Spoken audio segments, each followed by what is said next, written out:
Les primeres vermellors de l'alba van pujar al mur que vorejava l'Ebre des dels llaüts amarrats en els molls silenciosos i s'enganxaren lentament a les textures aspres de les cases arraulides al vessant de la serra dominada pel castell. A la claror del dia sempre li costava penetrar en el garbuix de carrers i carrerons.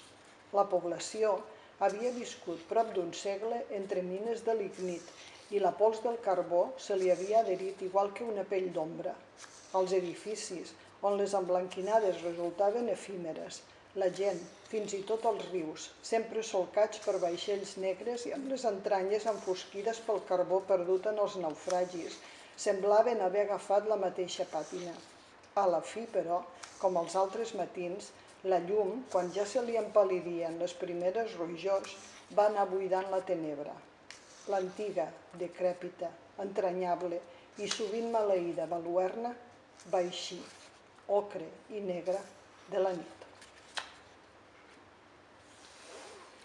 Hola, avui us vull recomanar Camí de Sirga de Jesús Moncada. Es tracta d'un clàssic que si supereu el primer escull que pot suposar la seva llengua per la riquesa lèxica i dialectal que utilitza i també el que no és una lectura lineal, doncs si aconseguiu superar aquesta petita trava crec que us agradarà moltíssim i es convertirà en un dels vostres llibres de referència.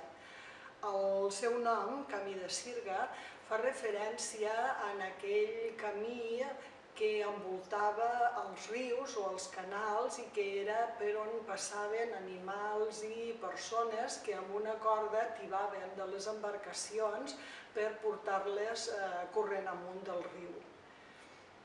Jesús Moncada és un escriptor ja desaparegut, nascut a Mequinensa, i que va ser capaç de convertir el seu poble natal i les seves vivències de joventut en un univers literari de la categoria d'altres universos mítics com podria ser el Macondo de García Márquez.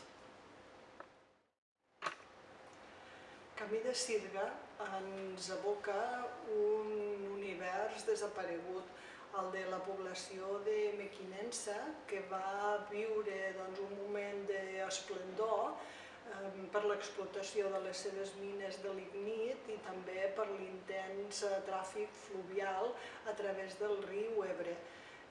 Però resulta que arriba un moment en què aquesta esplendor es veu minvada perquè l'explotació minera i el tràfic fluvial, que són els que li han donat la riquesa, ja no són necessaris, ja no tenen la mateixa importància.